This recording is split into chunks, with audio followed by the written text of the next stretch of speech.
सोदर ମାଛ ପାଣି କାଢିଦେଲେ କଣ ହୁଏ? ମରିଯାଏ ନାଇଁ ମାଛ ରହେ ପାଣି ଭିତରେ ରହେ। ହଉ ସମସ୍ତେ ମାଛ ଦେଖିଛ କି ନାଇଁ? ଦେଖିଛ? ମାଛ କେମିତି ମାଛ କୋଉଠି ରୁହେ? ପାଣି ଭିତରେ ରୁହେ। ଯଦି ଆମେ ମାଛକୁ ପାଣି ଭିତରୁ ବାହାର କରିଦେବା ତାହେଲେ କଣ?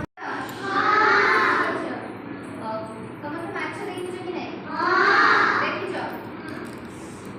ମାଛ କେମିତି ମାଛ କୋଉଠି ରୁହେ? ପାଣି ଭିତରେ ରୁହେ।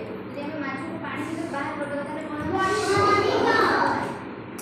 ସେ ମାଛ କେମିତି ପାଣିରୁ ବାହାର କଲା ପରେ ମରିଯାଏ କିମ୍ବା ହାତ ଲଗେଇଲେ କଣ ହୁଏ? ଆମେ ଗୋଟେ ଛୋଟ ପତ୍ରରେ ଉପରେ କଣ କରିକି ଶୁଣେଇବା। ସମସ୍ତେ କରିପାରିବ? ଆରମ୍ଭ କର। श्रद्धा मछली जलती रानी है, जीवन उसका पानी है, हाथ लगाओ उड़ जाती बाहर समझते बुझिପାରିଲ? ବୁଝିପାରିଲା? ସତରେ ବୁଝିପାରିଲ? सोदर ମାଛ ପାଣି କାଢିଦେଲେ କଣ ହୁଏ? ମରିଯାଏ ନାଇଁ ମାଛ ରହେ ପାଣି ଭିତରେ ରହେ।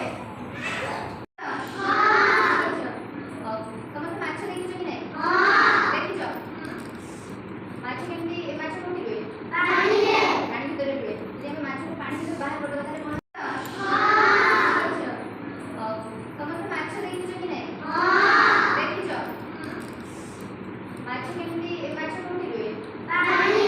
ପାଣି ଭିତରେ ରୁହେ। ଯଦି ଆମେ ମାଛକୁ ପାଣି ଭିତରୁ ବାହାର କରିଦେବା ତାହେଲେ କଣ?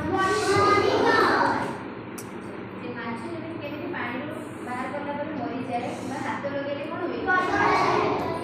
ଆମେ ଗୋଟେ ଛୋଟ ପତ୍ରରେ କଣ କରିକି ଶୁଣେଇବା। ସମସ୍ତେ କରିପାରିବ? ଆରମ୍ଭ କର। श्रद्धा मछली जलती रानी है, जीवन उसका पानी है, हाथ लगाओ उड़ जाती बाहर समझते ବୁଝିପାରିଲ? ବୁଝିପାରିଲା? ସତରେ ବୁଝିପାରିଲ? सोदर ମାଛ